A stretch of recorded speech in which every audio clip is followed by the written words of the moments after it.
Queridos, nós vamos continuar nossa jornada em 1 Pedro. Ficamos bastante tempo longe de 1 Pedro, né? Ficou bastante tempo. Agora nós vamos voltar. Os irmãos conseguiram caminhar bem em Hebreus. Já está quase acabando. Mais uns 5 anos dá para terminar Hebreus, né? Mais uns 5 anos termina. Mas, em 1 Pedro a gente está longe do fim ainda. Vai demorar ainda. A gente vai versículo por versículo também. Então acho que vai demorar um tempo ainda. Vai demorar alguns anos. Nós estamos agora no capítulo 1, 1 Pedro 1. Nós vamos estudar os versículos 17 a 21. 1 Pedro 1, 17 a 21. Os irmãos devem se lembrar que na introdução aí, por assim dizer, de 1 Pedro, no começo dessa carta, ele apresenta vários indicativos. Ele fala sobre várias realidades que os crentes desfrutam e várias promessas que os crentes têm. E agora, depois de apresentar essas realidades, tanto futuras como presentes, agora Pedro entra numa sessão mais prática. Agora ele começa a dar comandos, ele dá ordens para os crentes. Ele fala, olha, à luz de tudo aquilo que eu falei, vocês têm que viver desse jeito aqui. Então agora a gente entra numa sessão de imperativos. O que são imperativos? Ordens, comandos. Façam isso, façam aquilo, vivam desse jeito, busquem tal coisa. E nós já estudamos uma sessãozinha dessas daí. Nós já estudamos os versículos 13 a 16, que mostra pra gente o comando para o viver santo. Nós já estudamos isso daí, terminamos da última vez que estivemos em 1 Pedro. Toda essa sessão, que vai do versículo 13 até o capítulo 2, versículo 10, os irmãos devem puxar aí na memória, devem se lembrar que Pedro organiza tudo de um jeito muito didático. Toda a ordem que ele dá, ele apresenta um fundamento para a ordem que ele dá. Então ele dá uma ordem, vivam de modo santo. Aí ele vai falar por quê, baseado em quê ele diz esse comando. Então, no trecho anterior, quando ele falava sobre santidade, o que ele falou? Vivam de modo santo, porque está escrito, sede santos porque eu sou santo. Ou seja, ele deu a base bíblica, ele deu o fundamento. Aqui, nos versículos 17 a 21, ele também dá uma ordem e ele também dá as bases para o que eu chamei aqui de uma conduta reverente. Ou seja, um viver diário que é reverente. Okay? Então vamos ler aí os versículos 17 a 21 e os irmãos vão identificar qual é a ordem e qual é a base. Qual é a ordem e qual é o fundamento que ele dá para os crentes cumprirem a ordem que ele deu, tá bom? Então diz assim esse trecho. Ora, se invocais como Pai aquele que sem acepção de pessoas julga segundo as obras de cada um, portai-vos com temor durante o tempo da vossa peregrinação, sabendo que não foi mediante coisas corruptíveis, como prata ou ouro, que fostes resgatados do vosso fútil procedimento que vossos pais vos legaram, mas pelo precioso sangue, como de cordeiro sem defeito e sem mácula, o sangue de Cristo, conhecido com efeito antes da fundação do mundo, porém manifestado no fim dos tempos por amor de vós, que por meio dele tendes fé em Deus, o qual ressuscitou dentre os mortos e lhe deu glória, de sorte que a vossa fé e esperança estejam em Deus. Então esse é o bloco que fala sobre essa conduta reverente. Então eu disse para vocês que tem uma ordem e tem as bases. Aqui, diferente do trecho anterior, já vou adiantar para os irmãos que não tem um versículo base que Pedro usa. Mas ele dá ainda assim um motivo pelo qual a gente tem que obedecer a ordem que ele está dando. Então qual é a ordem que ele dá aí? Onde está a ordem que ele dá? Onde? Portai-vos com temor. É fácil. Para saber a ordem, você tem que ver qual é o verbo no imperativo, né? O verbo no imperativo é uma ordem. Portai-vos. Então a ordem, o André matou ali. Portai-vos com temor. Essa é a ordem, certo? Agora, por que o crente tem que se portar com temor? Qual é o fundamento que ele dá para a gente cumprir essa ordem que ele dá para nós? Está ali no resto do texto. Se os irmãos olharem a partir do versículo 18 até o versículo 21, os irmãos vão ver que Pedro vai falar sobre a redenção. O que é redenção? É o resgate. E essa palavra é especialmente útil para nós, especialmente importante para nós, porque o nome da nossa igreja é Igreja Batista Redenção. Aí pergunta para você, por que chama Igreja Batista Redenção? Aí você fala, porque tinha um pastor chamado Ivanildo Redenção. Não. É porque redenção é um conceito teológico, é uma verdade teológica, é uma palavra bíblica. Redenção significa resgatar por meio de pagamento. Então alguém estava preso e você vai lá e paga o resgate, oferece o resgate. Tem filmes sobre isso, casos reais que vocês conhecem disso, onde alguém é preso e é resgatado por meio de um pagamento. Onde que está aí a palavra resgate no texto?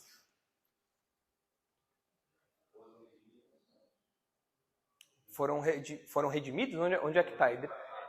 Resgatados. Pode ser que a tradução esteja diferente. Ali, ó. NVI está redimidos? É essa a ideia. Ser redimido é ser resgatado.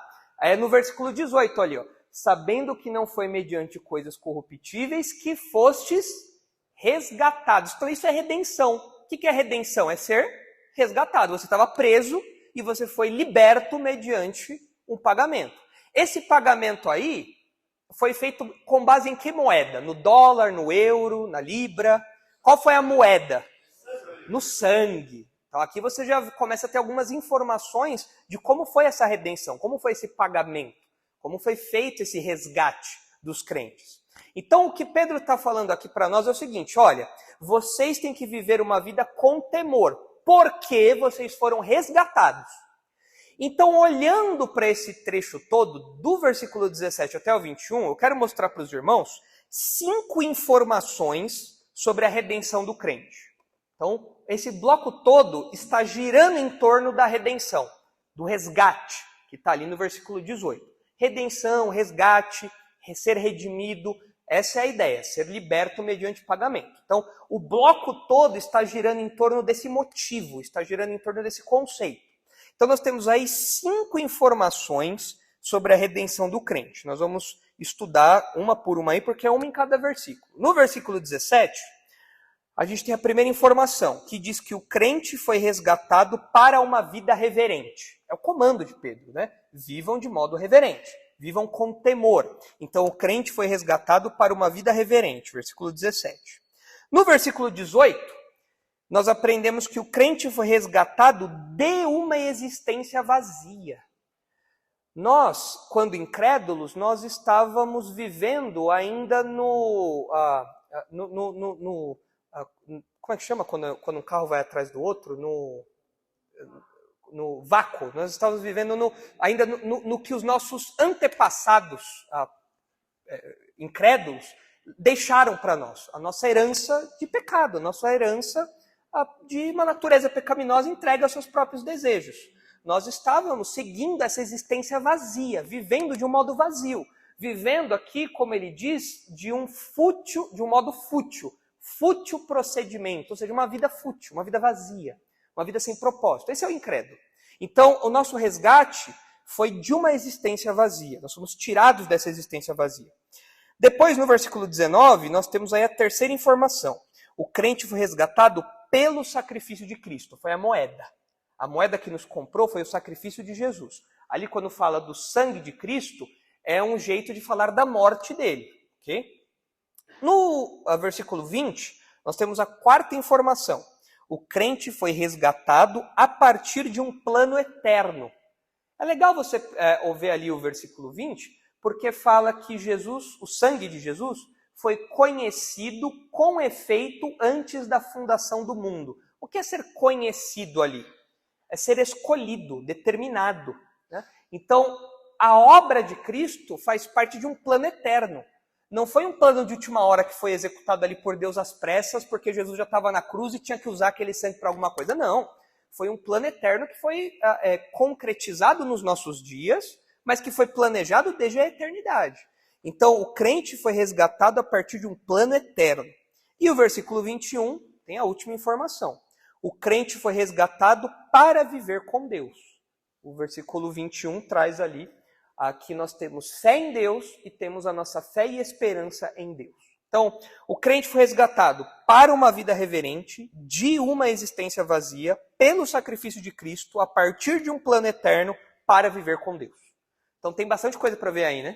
E é claro que não vai dar para ver tudo hoje, né? Se a gente conseguir terminar o primeiro ponto, Estamos bem, né? Porque Pedro é assim, Pedro tem muita carne para a gente tirar, né? A gente rói até o osso, mas demora um pouquinho, né? Mas a gente vai devagarinho tirando os fiapinhos de carne aí para aproveitar tudo que Pedro ensina para a gente. Agora, olha só, essas 5 informações que têm a ver com o resgate dos crentes, com isso, o que Pedro quer causar nos seus leitores? Por que Pedro fala, eu vou escrever sobre isso? Para fundamentar a ordem que eu vou dar para eles, que eles devem ter uma vida santa. Por que Pedro decide falar sobre redenção? Porque Pedro escreve aí o que ele escreveu. O que isso causaria nos leitores dele, que vocês devem se lembrar, estavam passando por algumas dificuldades. Era um tipo de perseguição social, não era uma perseguição talvez estatal, ao ponto deles serem presos, deles serem condenados à morte. Talvez não fosse isso, talvez fosse mais uma... olha o microfone voltando a assombrar o...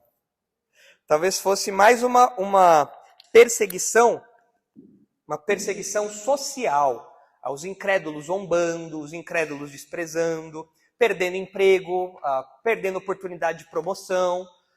Por que Pedro, nesse contexto, escreve para os crentes sobre a redenção? Isso daqui, por que ele escreve isso? Quando você se imagina na situação dos leitores de Pedro, o que isso causaria em você?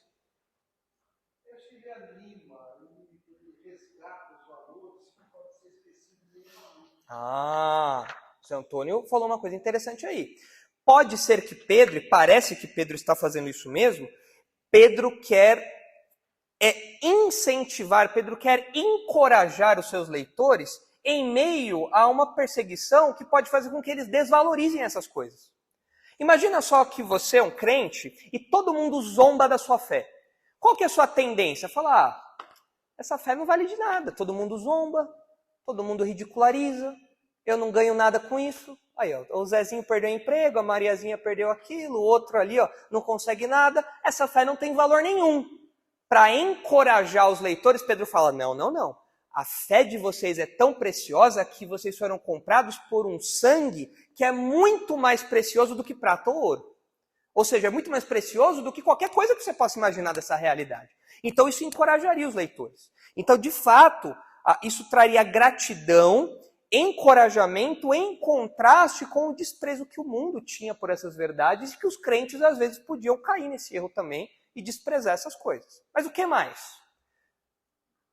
Qual que é o objetivo de Pedro aí? Olha para o imperativo, né? A gente olha para a ordem. Qual que é o objetivo principal dele? O que ele quer fazer? O que ele quer causar nos seus leitores? O que ele quer promover nos seus leitores? Olha o comando. Qual que é o comando que ele dá ali? Ele quer produzir temor, para que eles tenham uma vida de santidade. E é importante que os crentes tenham esse alvo em mente, porque em meio ao mundo mau, em meio ao mundo cheio de pressões para que a gente ceda ao pecado, a gente tem que lembrar da nossa salvação para que a gente se mantenha firme, para que a gente fique de pé diante das pressões que são feitas contra nós. Então Pedro quer incentivar a santidade pessoal em meio ao mundo caído. E por fim, eu listei aqui um último objetivo, que eu acho que compõe aí os objetivos de Pedro, que é ajustar a perspectiva dos crentes quanto à eternidade, ao presente e ao futuro. Ou seja, no presente os crentes passam por problemas, por dificuldades, por perseguição. Essa é a nossa realidade presente. Mas o texto fala sobre algo do futuro? O que o texto fala sobre o futuro aí?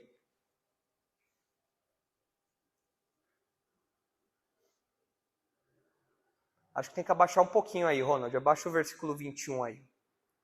Versículo 21, parece que tem uma mençãozinha ali ao futuro. Abaixa mais um pouquinho, Ronald. Aí.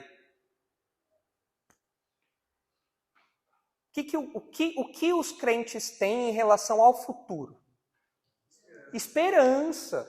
O crente é alguém desesperado quanto ao futuro? Não, nós temos esperança, nós sabemos o que vai acontecer no futuro. Nós estamos aguardando o reino de Deus chegar, nós estamos aguardando isso. A nossa redenção completa, a nossa salvação nos termos mais completos possíveis.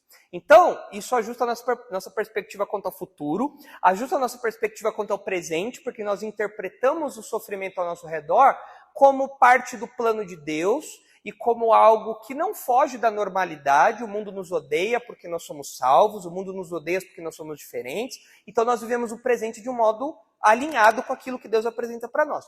E a gente tem aqui também um ajuste quanto à eternidade, porque a gente olha para a eternidade passada, para um tempo quando a gente nem sonhava em existir, quando nada existia.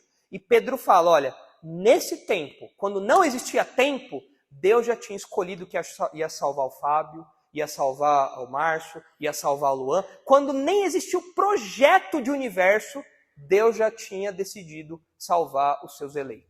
Então isso ajusta a nossa perspectiva, para que a gente encare o sofrimento, a dificuldade, com mais maturidade, né? Com mais robustez. E Pedro fundamenta tudo isso daí, como eu disse, na redenção, no resgate que foi feito por Cristo. Tudo certo? Fica claro isso para vocês? Então, vamos ver agora o primeiro ponto aí, né? Essa primeira informação sobre a redenção do crente, que está aí no versículo 17, que diz que o crente foi resgatado para uma vida reverente. Olha o que diz aí o versículo 17. Ora, se invocais como Pai aquele que, sem acepção de pessoas, julga segundo as obras de cada um.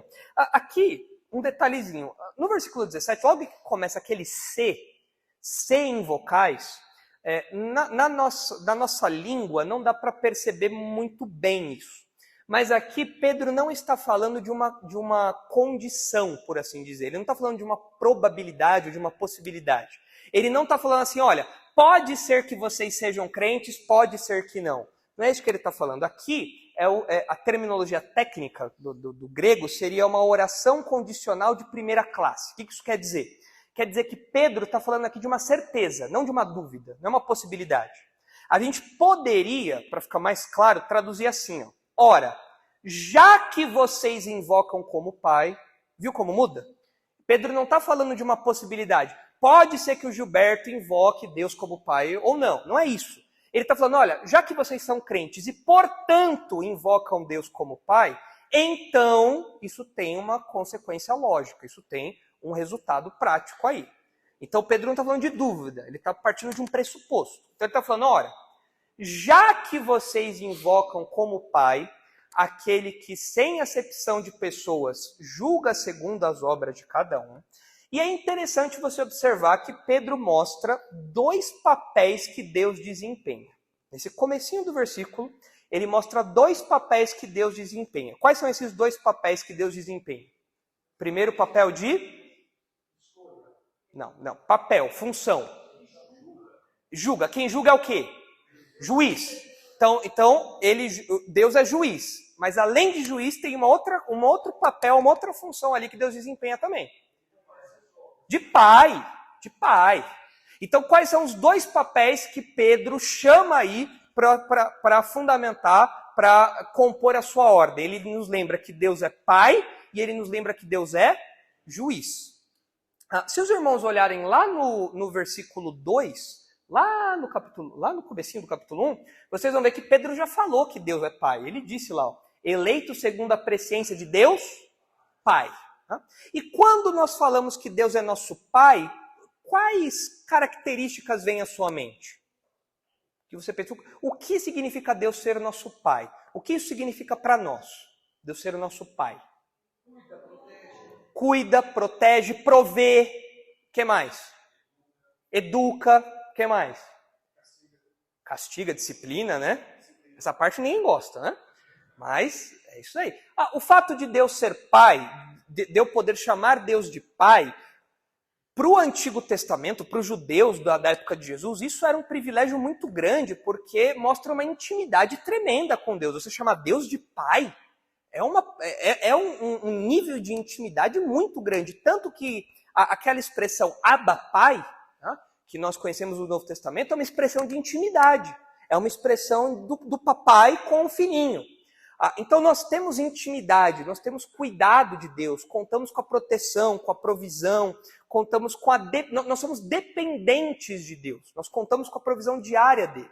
Então quando nós vemos aqui que nós invocamos Deus como Pai, todas essas ideias têm que vir à nossa mente. Deus é quem cuida, Deus é quem provê, Deus é quem educa, Deus é quem sustenta. Tudo isso daí está embutido na função de pai que Deus desempenha. Mas além de ser pai, Deus também é apresentado como juiz. A figura de juiz traz as mesmas atribuições do papel do pai? Quais são as imagens que vêm, ou quais são as funções que vêm à sua mente quando você pensa na imagem do juiz? O que o juiz faz, além de julgar? Ele julga, né? Mas o que ele faz? Condena, ele avalia, né?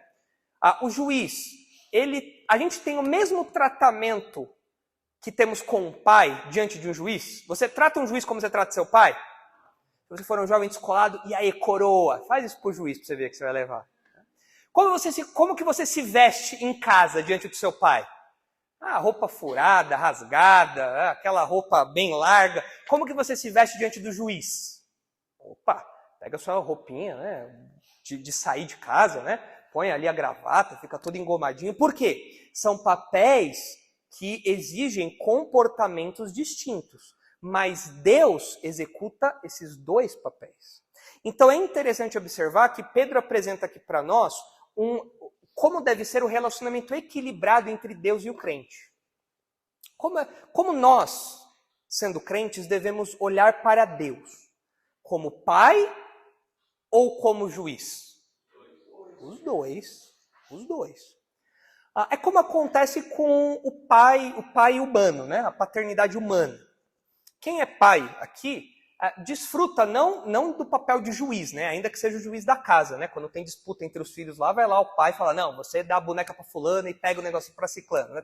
Tem um pouco dessa função jurídica aí na paternidade. Mas vamos pensar na paternidade humana nos seguintes termos. O pai, ele é amigo do filho? É amigo? É.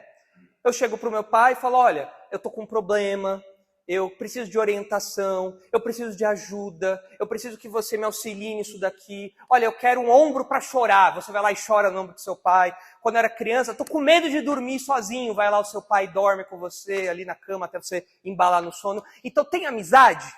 Tem. Mas a relação de pai e filho, em termos humanos, é só de amizade? Também tem autoridade, né?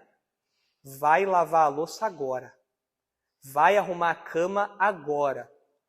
E se você tem um pai que não tem esses dois aspectos, ele é um bom pai? Pensa assim, um pai que é só amigão. Tudo que o filho fala, não, filhão, beleza, que legal, vamos lá e tal. Mas não tem autoridade. Esse pai é um bom pai? E o outro extremo é o pai que é só autoridade. Pai, eu quero chorar. Homem não chora, engole esse choro. Pai, aconteceu tal coisa. Se você não resolver, você vai apanhar. O que você apanhou na rua, você vai apanhar em casa aqui de novo. Pai, mas não me interessa. A autoridade suprema, incontestável ali, rígida, fria. Esse pai é um bom pai? Não. Então a paternidade saudável, ela tem que ter os dois elementos. Ela tem que ter a amizade e ela tem que ter a autoridade. Talvez um reflexo da amizade, da paternidade divina, que envolve amizade, intimidade, proximidade, mas que também envolve reverência. Tem que ter reverência. Então, a gente percebe isso até nas nossas relações corriqueiras, né, familiares. Aí. Agora, note o seguinte. Nós, como crentes, temos Deus como pai e juiz. E os incrédulos? Quem não é crente? Só juiz, né? Só juiz. Quem não é crente só se depara com o papel de juiz de Deus. Porque para você ser filho de Deus, você tem que crer no Evangelho, é o que diz João 1,12, né? A todos os que creram, deu-lhes o poder de se tornarem filhos de Deus. Então todo mundo nasce conhecendo o papel de juiz de Deus. Mas ninguém nasce sendo filho de Deus. Ninguém nasce conhecendo, desfrutando desse carinho, desse cuidado, dessa proteção, dessa intimidade. Ninguém nasce com isso. Para você desfrutar disso, você precisa crer no Evangelho. Você precisa crer em Jesus como seu Salvador. Aí, quando você crê nisso, então você se torna filho de Deus. Aí você conhece Deus em duas esferas. Na esfera de pai e na esfera de juiz. Certo? Na verdade, quando você conhece o Evangelho, quando você aceita o Evangelho, a esfera jurídica, né, esse aspecto jurídico, até salta mais aos seus olhos, porque você aprende sobre a justiça de Deus, sobre a ira de Deus que foi colocada sobre Jesus, sobre o preço do pecado que foi pago na cruz. Então, esse aspecto de juiz até salta mais aos seus olhos. Mas todo mundo, todo ser humano, se não tem essa noção agora, certamente terá essa visão muito clara quando estiver diante do juiz de toda a terra. Então, isso daí não dá para fugir. Agora, você pode conhecer Deus como juiz e como pai. Aí é melhor, né? Aí é muito melhor. Então, a gente tem que ter essa visão equilibrada aí, e quem não é crente tem que, eu quero ser filho de Deus, então creia no Evangelho. Agora, vamos olhar então para essas duas funções aí. A gente já viu aqui um pouquinho da questão da paternidade, o que envolve isso, mas eu quero me dedicar, assim como Pedro faz aí, a detalhar o julgamento de Deus. Deus como juiz. Esse outro papel que Deus desempenha. Então, como é que Deus julga? Se vocês olharem aí, o versículo diz que Deus julga segundo as obras de cada um. Esse verbo aí, julgar, ele está em qual tempo verbal? Presente, passado ou futuro? Presente. Fala que Deus julga.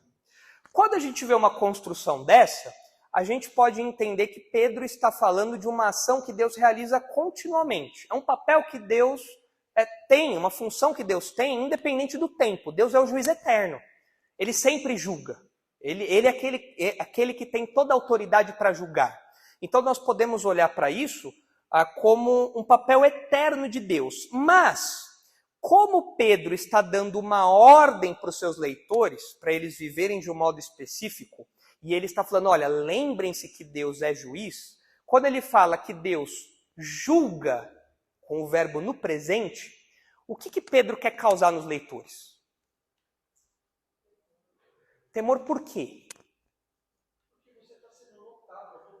Porque Deus está julgando, o eterno juiz, ele não executa os julgamentos, ou ele não se senta no tribunal só lá no futuro. Ele está sentado no tribunal desde agora.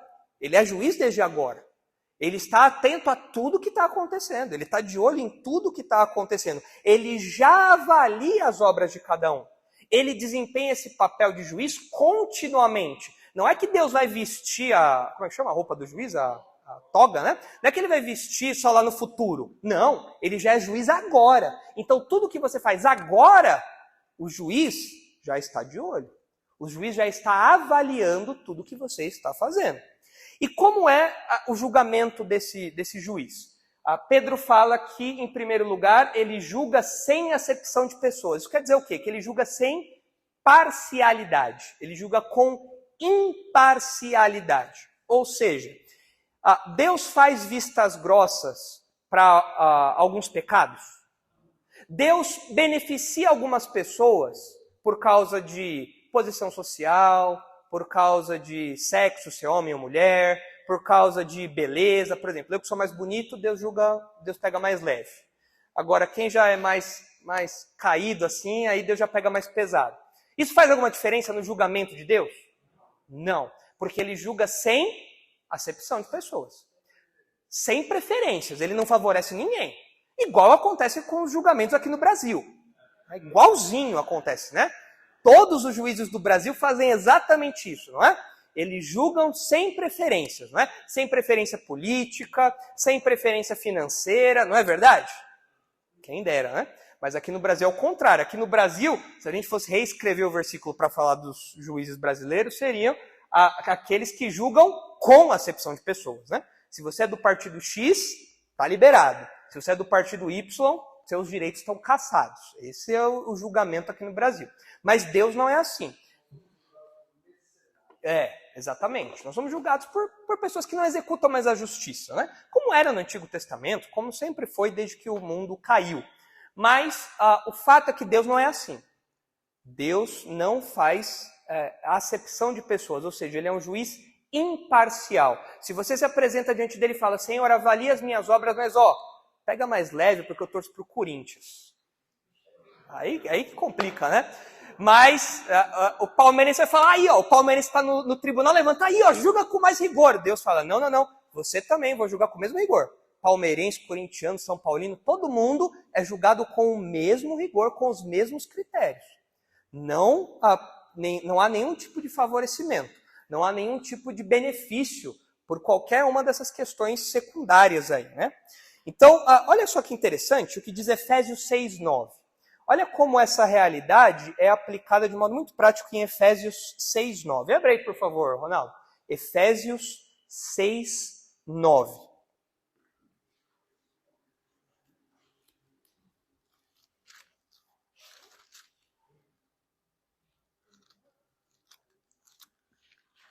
Olha aí, ó. Paulo está dando orientações para os servos e para os senhores. Ele fala que os servos têm que fazer tudo de coração, de boa vontade, como ao Senhor e não a homens, certos de que eles vão receber, né, em troca aquilo que eles fazem. Agora, olha o versículo 9. E vós, senhores são os patrões, tá? E vós, senhores, de igual modo procedei para com eles, para com os servos, deixando as ameaças, sabendo que o Senhor, tanto deles como vosso, está nos céus, e que para ele não há acepção de pessoas.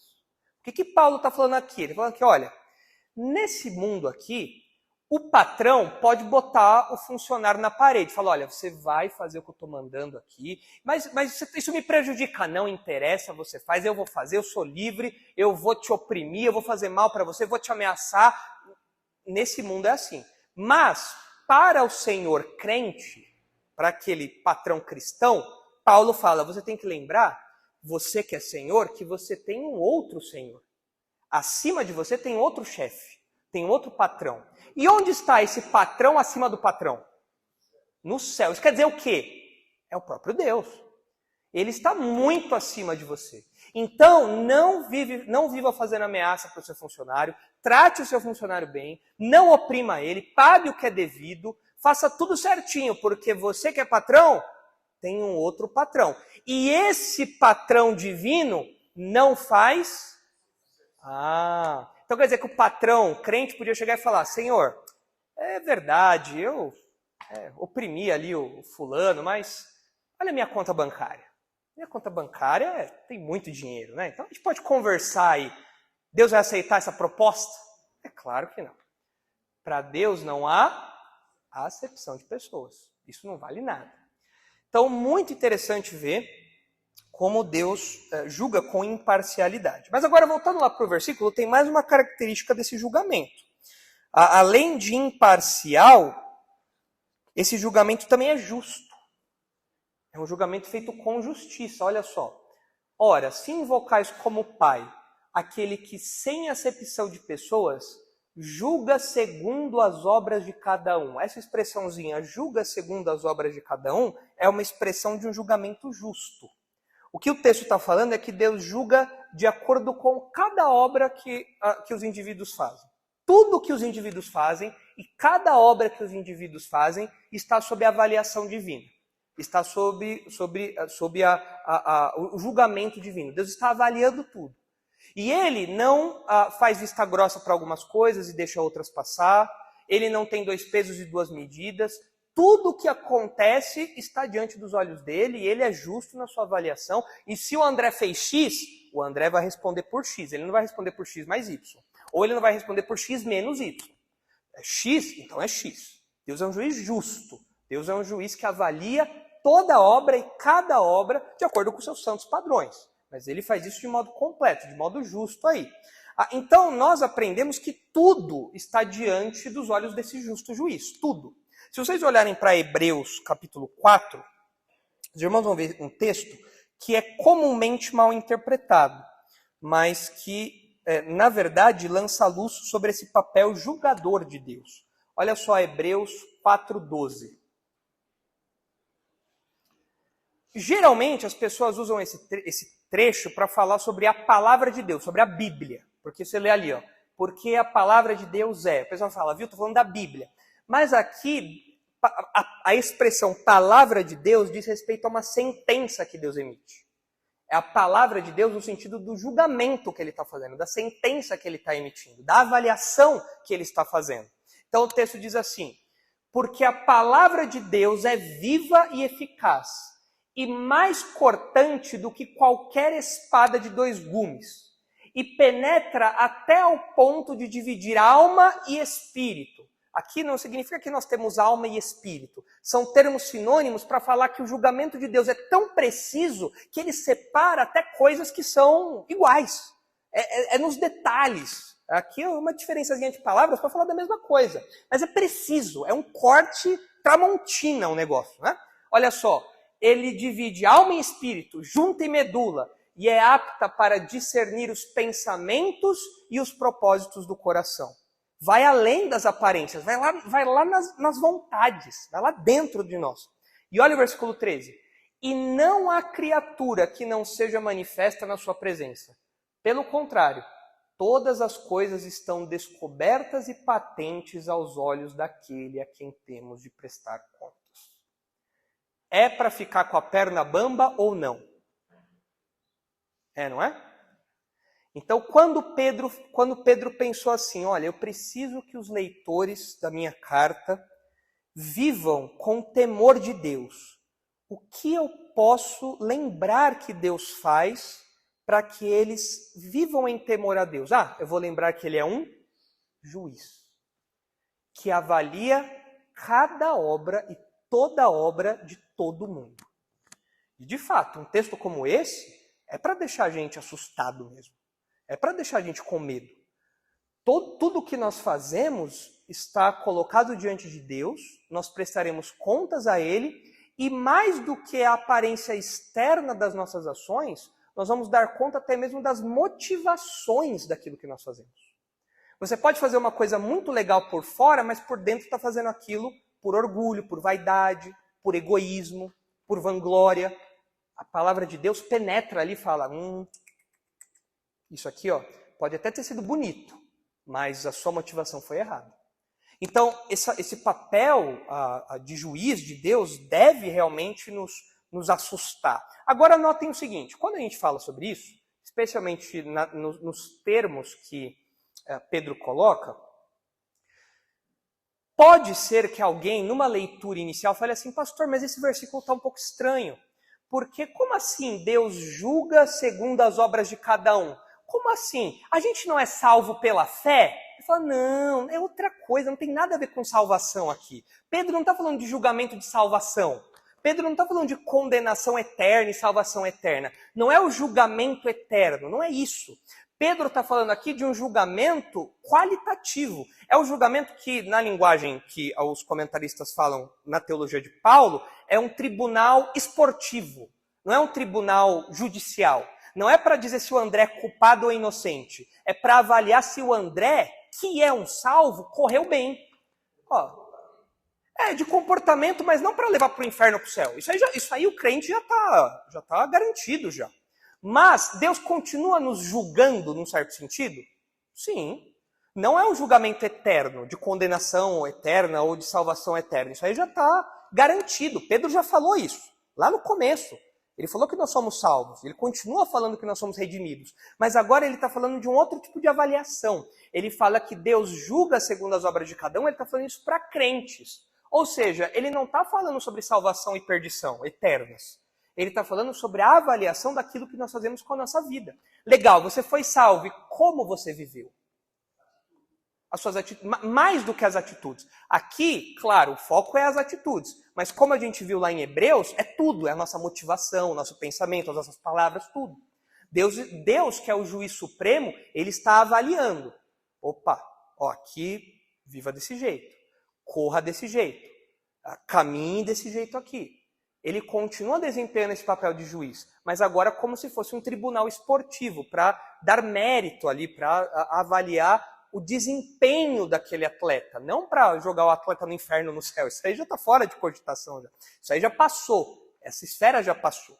Então parece que Pedro está olhando para essa realidade aqui. Agora, quando a gente pensa sobre isso, dúvida, no presente,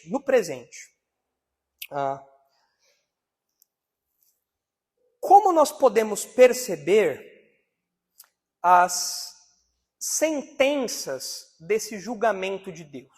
Porque essa ação de Deus como juiz para os crentes, ela existe num sentido futuro. Por exemplo, quando nós recebermos o galardão. O que é o galardão? É algum tipo de recompensa que os crentes vão receber ou deixar de receber por aquilo que eles fizeram em vida, durante o tempo de jornada aqui. Mas isso vai acontecer lá no futuro, o que nós chamamos do tribunal de Cristo, que Paulo fala em 1 Coríntios, 2 Coríntios, tudo mais. Isso lá no futuro.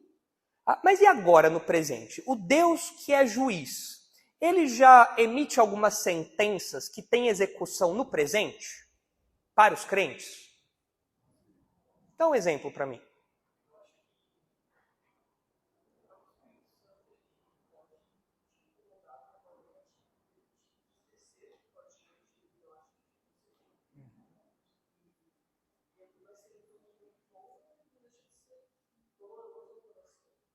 Então vou me pegar nesse finalzinho aí que você falou. Algumas coisas que acontecem na nossa vida como crentes são sofrimentos. E esses sofrimentos podem ser resultado da disciplina de Deus. Vocês lembram alguma igreja que tinha gente que tinha morrido porque não estava vivendo do jeito que devia? Corinto. O pessoal de Corinto estava morrendo porque estava brigando entre os irmãos. Estavam participando da ceia de modo indigno. E Paulo fala, isso daí que está acontecendo, as pessoas que estão morrendo, é porque elas não estão participando da ceia como deviam, elas estão desprezando os irmãos. Então vejam a minha conclusão se faz sentido. Deus, que é o justo juiz, que cuida da igreja, que anda no meio da igreja, ele executa muitas vezes as sentenças por meio da disciplina do seu povo. Faz sentido isso? Então você olha para vários textos bíblicos que mostram isso no presente. Olha só, interessante, 1 Coríntios 11:32. A gente falou da igreja de Corinto, olha eles aqui aparecendo. 1 Coríntios 11:32, é justamente no contexto da ceia. 1 Coríntios 11. Olha só o que Paulo diz. Ali no versículo 30, ó. Eis a razão porque há entre vós muitos fracos e doentes e não poucos que dormem. Dormir é um eufemismo para a morte aqui. Porque se nos julgássemos a nós mesmos, não seríamos julgados. Mas quando julgados, somos disciplinados pelo Senhor para não sermos condenados com o mundo. Então tem um contraste aqui. O crente, ele está totalmente livre da mão julgadora de Deus? Não. O crente está livre da mão julgadora de Deus em termos eternos. Salvação e perdição. Isso daí o crente é crente. Salvo, uma vez salvo, salvo para sempre. Agora, em termos presentes, o crente pode experimentar a dura sentença de Deus como juiz? Pode. Aqui no caso de Corinto, foi uma sentença pesada. Foi uma pena capital, né? Falou, ó, vocês estão desonrando meu nome. Eu quero que vocês morram, então. É uma disciplina terrível, mas que aconteceu aqui. E Paulo fala, vocês são disciplinados pelo Senhor para não serem condenados com o mundo. Um dia o mundo vai conhecer Deus como juiz, mas em condenação. Vocês não, mas agora vocês são disciplinados por Deus. Um outro texto que ajuda a ilustrar isso também é Hebreus 12. Olha só Hebreus 12. E é curioso que em Hebreus, o papel da disciplina é atribuído ao pai. A figura do pai. Olha só, Hebreus 12, versículo 5, perdão. Hebreus 12, 5. Hebreus 12, 5, diz assim. E estáis esquecidos da exortação, que como a filhos discorre convosco. Filho meu, não menosprezes a correção que vem do Senhor, nem desmaies quando por ele és reprovado. Porque o Senhor corrige a quem ama e açoita a todo filho a quem recebe. É para a disciplina que perseverais. Deus vos trata como filhos. Pois que filho há que o pai não corrige? Mas se estáis sem correção, de que todos se têm tornado participantes, logo sois bastardos e não filhos. Além disso, tínhamos nossos pais segundo a carne, que nos corrigiam e os respeitávamos. Não havemos de estar em muito maior submissão ao Pai espiritual e então viveremos? Pois eles nos corrigiam por pouco tempo, segundo melhor lhes parecia. Deus, porém, nos disciplina para aproveitamento, a fim de sermos participantes de sua santidade. Olha o versículo 11 ali. Ó. Toda disciplina com efeito, no momento, não parece ser motivo de alegria, mas de tristeza. É verdade, né? Ninguém é disciplinado sorrindo, né? Alegre, cantando, triste. Ao depois, entretanto, produz fruto pacífico aos que têm sido por ela exercitados, fruto de justiça. Então, Deus disciplina os crentes? Sim. Disciplina. Ananias e Safira é exemplo.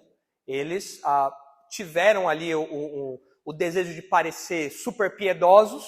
Assim como Barnabé, a gente está dando tudo aqui para a igreja. Pedro chegou e falou, olha, isso daí foi o diabo que sussurrou para vocês e vocês caíram nesse conto. E a disciplina veio na lata. Né? Um corpo de um nem tinha esfriado, o outro já caiu duro já, e os jovens da igreja carregaram os corpos lá para fora, lá para o cemitério. O pessoal do Darash fez um trabalho de coveiro aí. Mas veio a disciplina na hora, instantânea ali o negócio. Deus disciplinando. Fabrinho.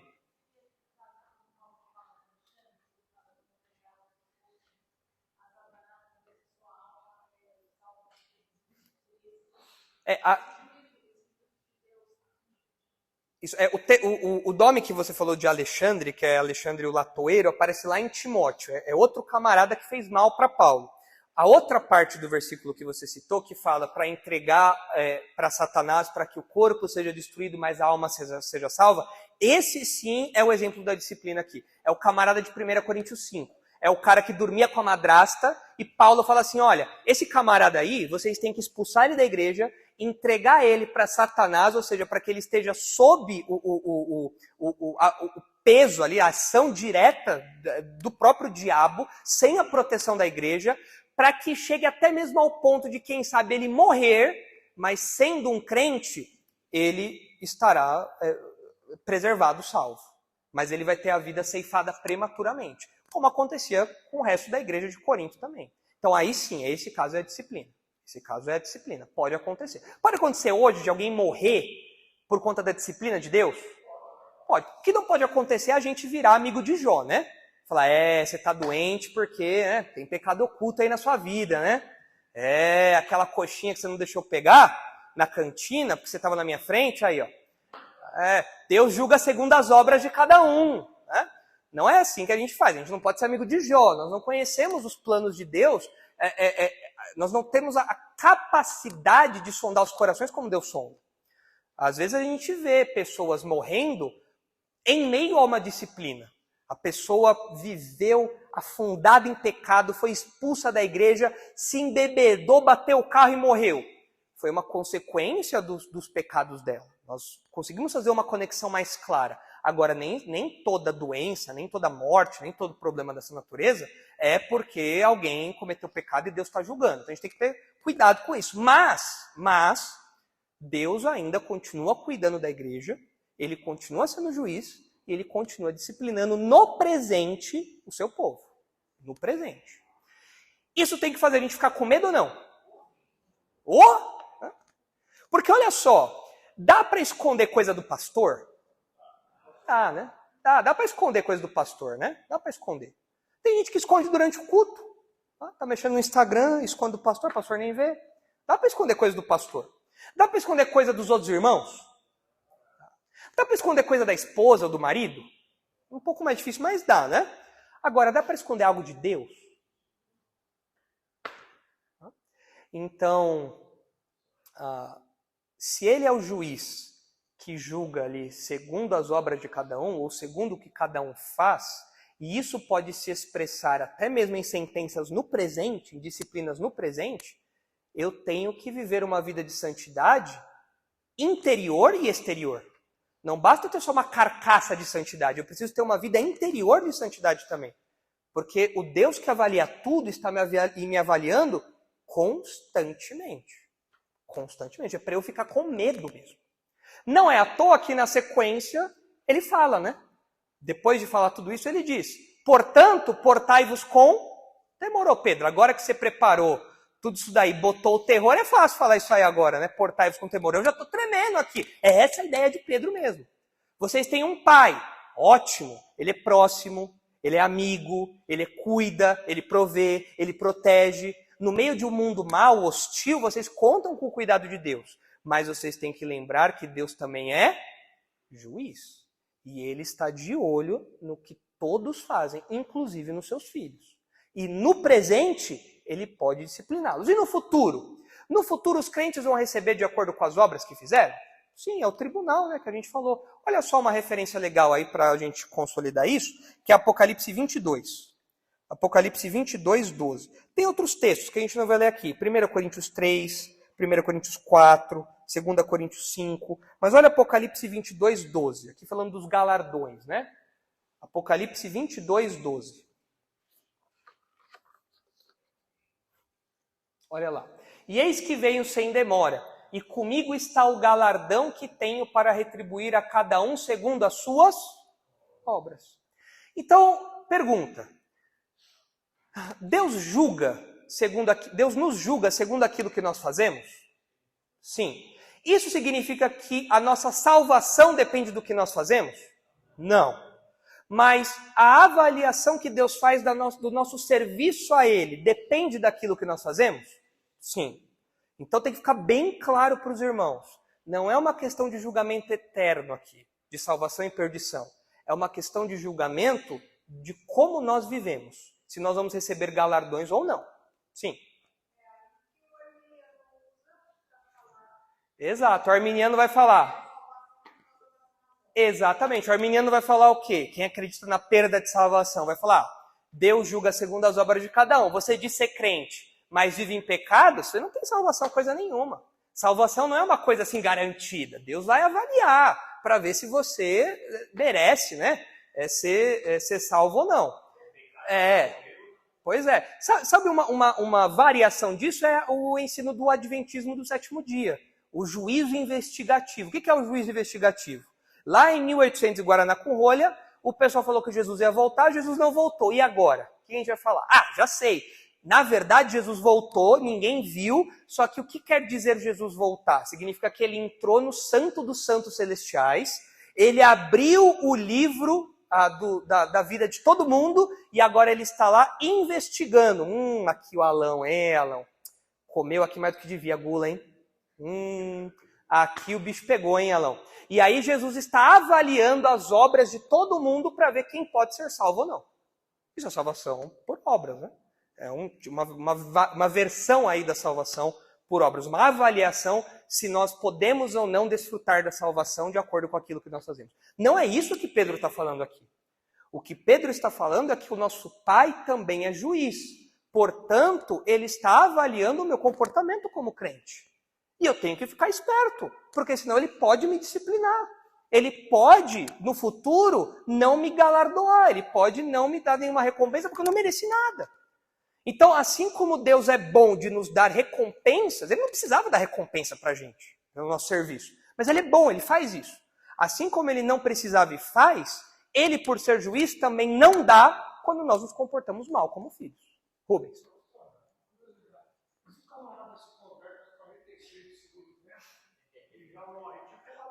Tipo o ladrão da cruz.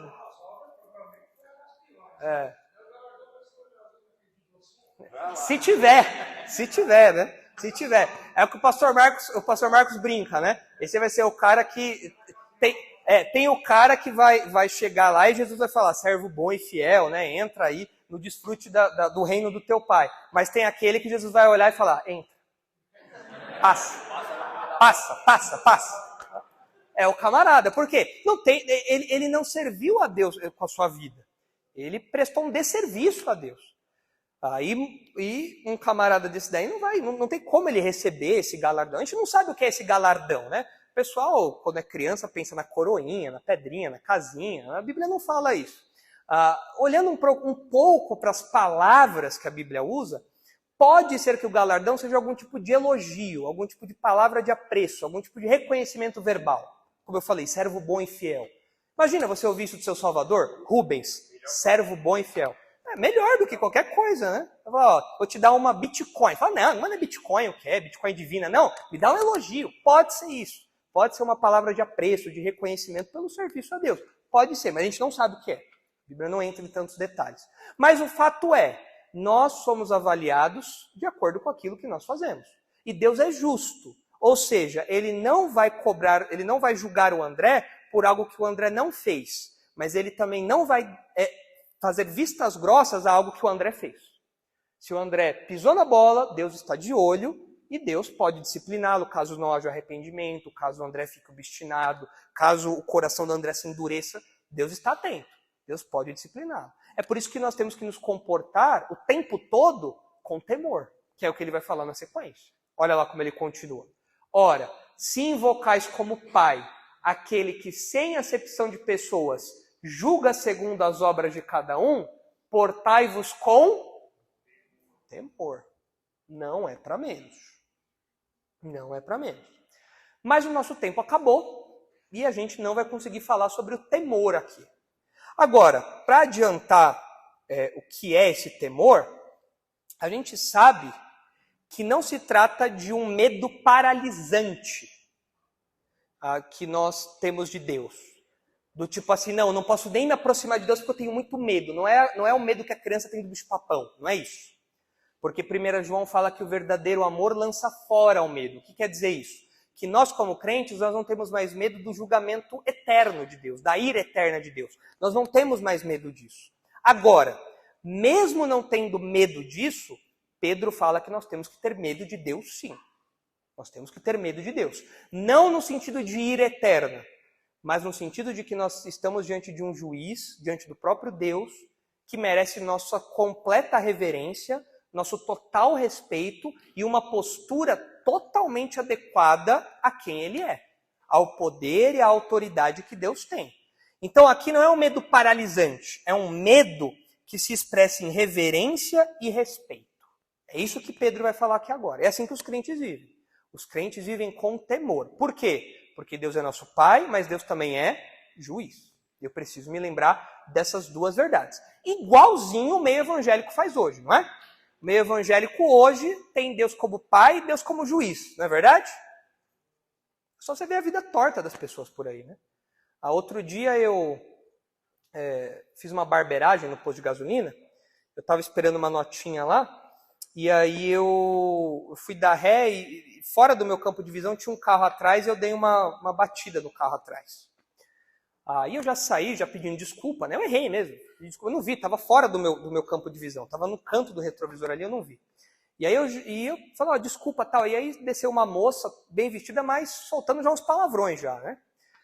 Com aquele linguajar, aquele vocabulário, né, normal de incrédulo. Eu falei, poxa vida, já era de noite, falei, você vai saber pra onde a pessoa está indo, de onde a pessoa está vindo, né? Falei, não, tá aqui meu número e tal, depois a gente vê. O carro da pessoa estava caindo aos pedaços já. Era capaz do meu carro ter sido mais prejudicado. Falei, não, tudo bem, né? Culpa é minha, vamos lá, né? Aí passei meu número e tudo mais e tal. Aí eu peguei o nome da pessoa e joguei no Facebook para ver. Deixa eu ver o tamanho da bomba, né? Sei lá, às vezes é uma pessoa que vai me perseguir até a eternidade, né? Aí quando eu entro no perfil da pessoa, no perfil da moça, tá lá. Meu objetivo é ser parecida com Jesus. Aí eu lembrei do que ela falou. Ué, tá meio estranho aqui, né? Tá um pouco diferente aqui o negócio. Frequentava a igreja tal, e tinha lá o nome da igreja, né? Falei, isso aqui tá um pouco diferente. Mas por que no meio evangélico tem essas contradições? Porque eles veem Deus apenas como Pai e se esquecem que Deus também é juiz. Nós vamos dar conta de cada palavra que nós falarmos. Cada palavra.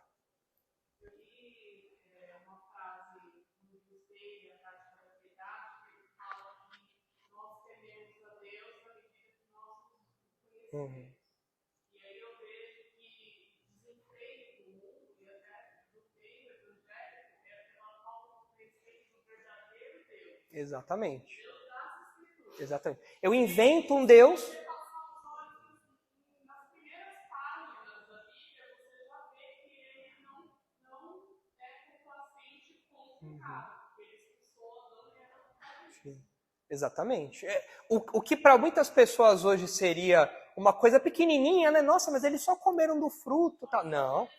Só desobedeceram uma ordenzinha. Não, Deus é o justo juiz. Ele proibiu, ele tem que punir. É o que um justo juiz faz. Mas o meio evangélico não conhece esse Deus. E, portanto, não conhecendo esse Deus, também não teme.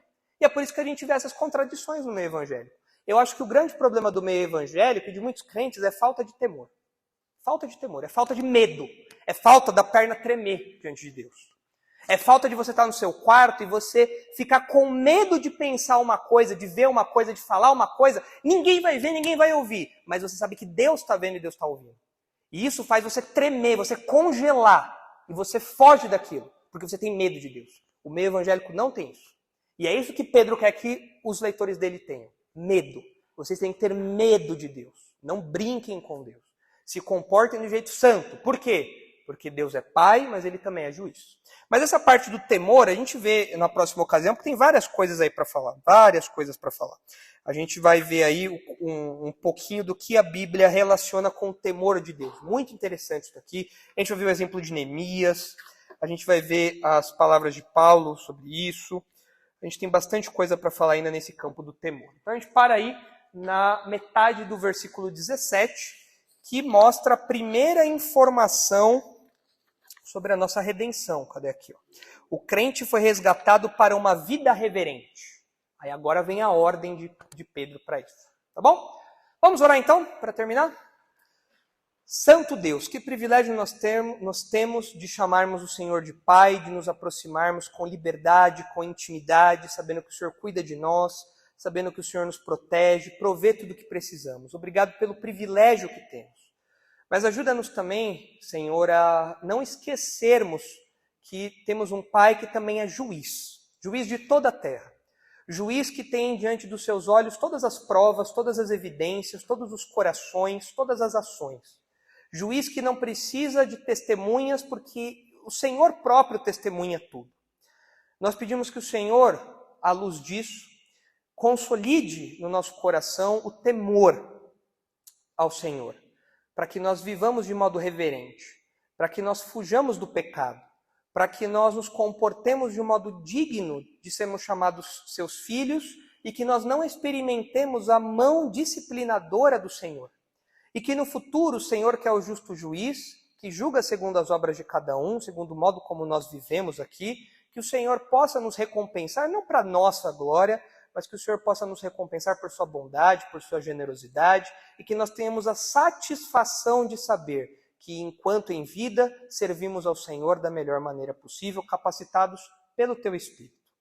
Leve-nos agora em segurança para casa, abençoe o resto da nossa semana, nos dê uma semana de tranquilidade, de paz, e nos reúna aqui no final de semana novamente, para que cultuemos ao Senhor. E é em nome de Jesus, o nosso Salvador, que nós oramos. Amém.